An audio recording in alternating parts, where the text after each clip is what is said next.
নমস্কার বন্ধুরা, আজ আমি লোটে মাছের ঝুড়ো বানাচ্ছি। আমি কিভাবে বানাই সেটাই তোমাদের সাথে একটু শেয়ার করছি। ফার্স্টেই আমি মাছগুলোকে ভালো করে ধুয়ে পরিষ্কার করে আমি রেখে দিয়েছি। তারপরে মাঝারি সাইজের দুটো পেঁয়াজ, রসুন আর আদা নিয়ে নিয়েছি। আদা আর রসুনটাকে আমি গ্রেট করে নিয়েছি। তারপরে পেঁয়াজ কুচি, নুন, হলুদ, রেড চিলি পাউডার, কাশ্মীরি লঙ্কার গুঁড়ো আর মাছগুলো আর একটু সর্ষের তেল দিয়ে আমি ম্যারিনেশন করে রেখে দিয়েছি। তারপরে কড়াতে তেল গরম করতে দিয়ে জিরে ফোড়ন দিয়ে ওই ম্যারিনেশন মাছটা আমি দিয়ে দিলাম। তারপরে বেশ খানিকক্ষণ একটুখানি কষাবো। দেখবো জলটা ছেড়ে এসেছে।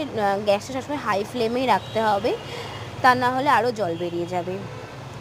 তো তারপরে আমি ভালোভাবে আবার বেশ খানিকক্ষণ আমি কষিয়ে নেব। তখন দেখবো জলটা আমার শুকিয়ে এসেছে। আর একটুখানি জলটা শুকিয়ে গেলে পরেই আমি ভাজা জিরের গুঁড়ো, গরম মশলা আর ধনেপাতা দিয়ে আর একটুখানি নাড়িয়ে আমি নামিয়ে দেবো। ভিডিওটা ভালো লাগলে পরে প্লিজ লাইক, কমেন্ট, শেয়ার, চ্যানেলটাকে সাবস্ক্রাইব করবে।